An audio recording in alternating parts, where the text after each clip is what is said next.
MP, Chhattisgarh, Rajasthan और मिजोरम, हर राज्य में इंडिया गठबंधन काट का पेच। एक अनार चार बीमार, इंडिया गठबंधन में सीटों के कितने खरीदार, पड़ गई पक्की दरार। एमपी में सपा, जेडीयू, छत्तीसगढ़, राजस्थान में आप तेवर दिखा रहे शरद पवार। जैसे ही पहला चुनाव आया, इंडिया गठबंधन की एकता की हवा निकल गई। 5 राज्यों में चुनाव है और इंडिया गठबंधन भी 5 भागों में बढ़ता हुआ नजर आ रहा है।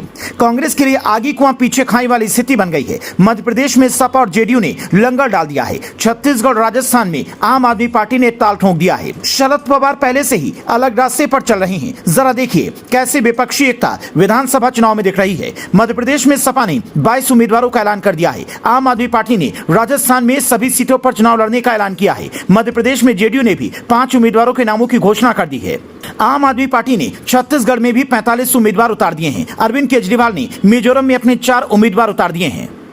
कांग्रेस को सबसे बड़ा झटका अरविंद केजरीवाल ने दिया है। उन्होंने अपनी शर्तों पर राज्यसभा और लोकसभा में दिल्ली सर्विस बिल पर कांग्रेस का साथ लिया है और अब जब अपनी बारी आई तो आंख दिखा रही हैं। रही बात अखिलेश यादव की, तो उन्होंने मध्य प्रदेश की कुछ ही सीटें मांगी थी, लेकिन वहां कमलनाथ ने अलग ही तेवर दिखाए, जिसने गठबंधन में दरार डाल दी और अब ये दरार भरेगी ऐसा लगता नहीं है। बात सिर्फ इन नेताओं की नहीं है। इंडिया गठबंधन की मुश्किलें एनसीपी चीफ शरद पवार भी बढ़ाते रहे हैं। वे कई बार गठबंधन की विपरीत लीक पर चलते दिखे हैं। फिर चाहे अडानी पर जेपीसी जांच से दूरी हो या फिर पीएम मोदी के डिग्री मामले से किनारा करने की नीति रही हो, कांग्रेस की रजामंदी के बगैर पीएम मोदी के साथ मंच शेयर करना हो या फिर अडानी के साथ में उद्घाटन कार्यक्रम में जाना हो, ये सारी ऐसी बातें हैं जो साबित करती हैं कि इंडिया गठबंधन को अपने पक्ष में वोटरों को एकजुट करने से पहले खुद अपने घटक दलों के बीच में एकजुटता स्थापित करनी होगी, ताकि वोटर्स के बीच में स्पष्ट संदेश जा सके और इंडिया गठबंधन को यह गठबंधन टक्कर दे सके।